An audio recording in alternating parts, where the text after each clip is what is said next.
Yo, what's up, guys? Another good win today for AC Milan today. Defeating Lecce 3-0, making that 3 straight wins in a row in Serie A. Now, a couple surprises to start off the game today. First, Alvaro Morata ended up starting this game today after Paulo Fonseca said in his pre-match press conference that Morata was doubtful because he had received a knock in training and he would not be able to start the match. But luckily enough, he seemed to have recovered in time and Morata started, and with a new hairstyle as well, shaving his head. And it ended up working out for him as the game went on. But another surprise today was also Rafael Leao wearing the captain's armband.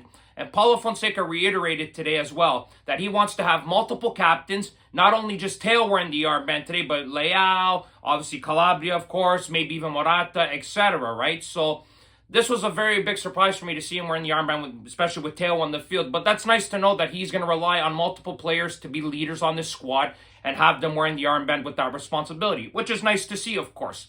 But now, let's talk about the game a little bit. And I have to say, guys, the first 35 minutes of this game was pretty boring. You know, it wasn't very entertaining. Lecce were very compact. They didn't give Milan much in the middle of the field.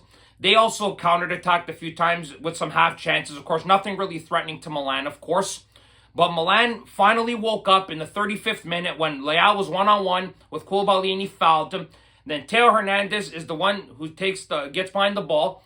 He's the one who puts a fantastic cross right to Alvaro Morata, who heads it in with a beautiful header. Of course, that's a striker-type goal to get it into the box and be able to jump over your defender and get it into the net, bar down like that. It was a beautiful goal and beautiful setup. It was very similar to the goal last week in the derby where Reinders crossed it into Gabbia, but it was just on the other side of the field.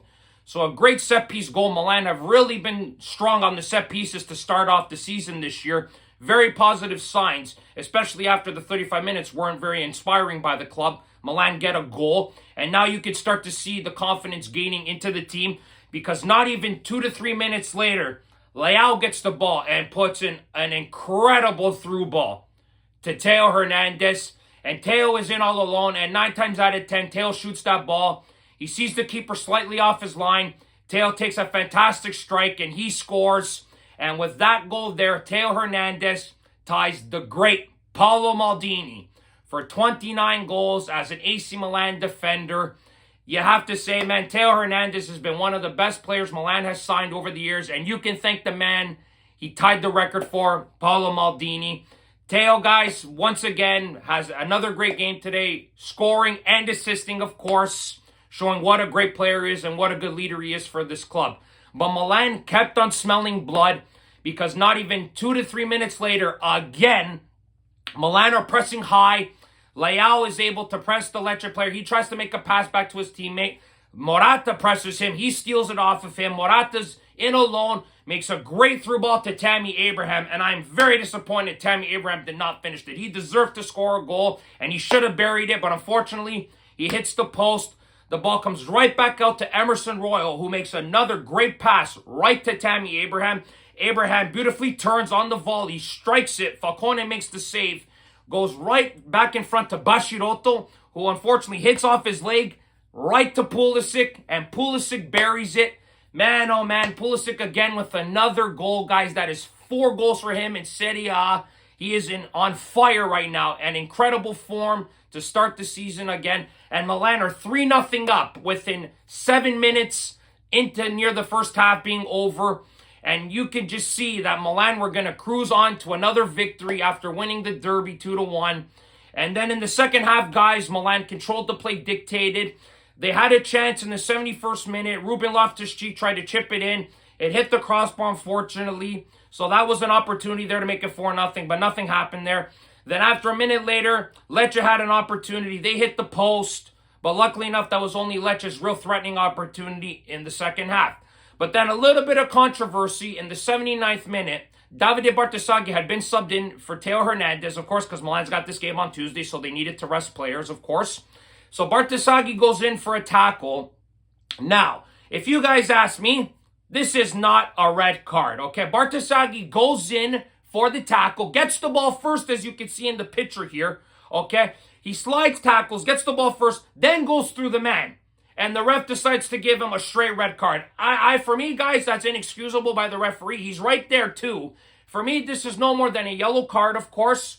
All right, now you kill the kid's confidence. No way that is a red card, guys. No way. He gets the ball first. And for me, guys, an inexcusable red card for the kid. Now he's given his marching orders, of course. Milan have to finish the game off with 10 men. But luckily enough, Lecce didn't do anything with those 10 minutes with the extra man. Milan cruise on to a 3-0 victory and have a big match on Tuesday night against Bayern Leverkusen. But guys, thoughts on this game? I have to say, this game was won in the last 10 minutes of the first half, of course. Other than that, Milan just dominated, cruised, controlled the game. That's what you want to see from the big clubs in Serie A doing, like Milan is. Once again, Paulo Fonseca, good job tactically. You know, he stuck with this formation again, playing Morata slightly behind Abraham and then also putting him beside him when they needed to press.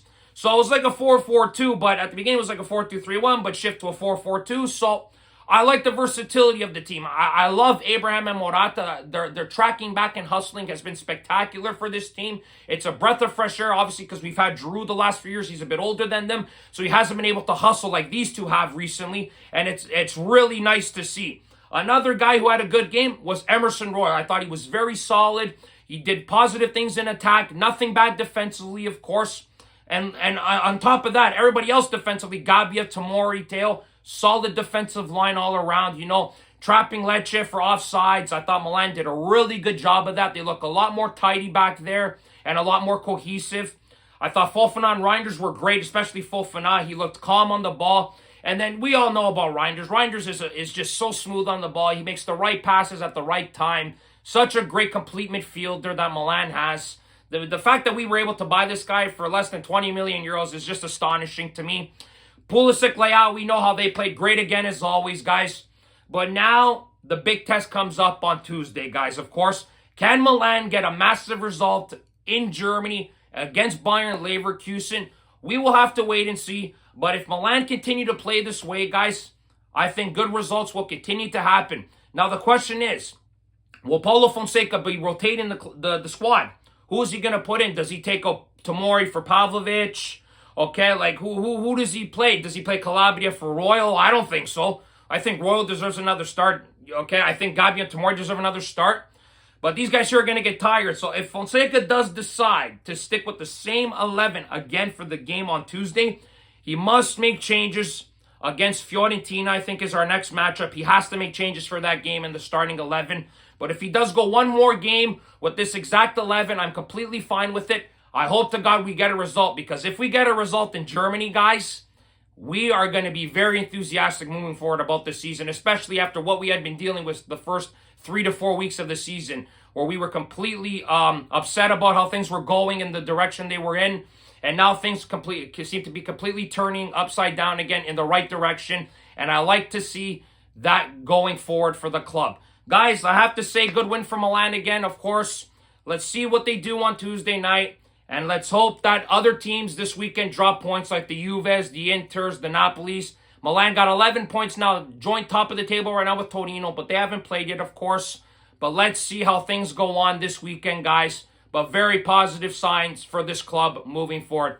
But guys, thank you very much for watching this video as always. Click like if you like this video. Subscribe if you guys want to see more content. Forza Milan sempre, guys. And remember, if you do not watch sports, you are more. Ciao, guys.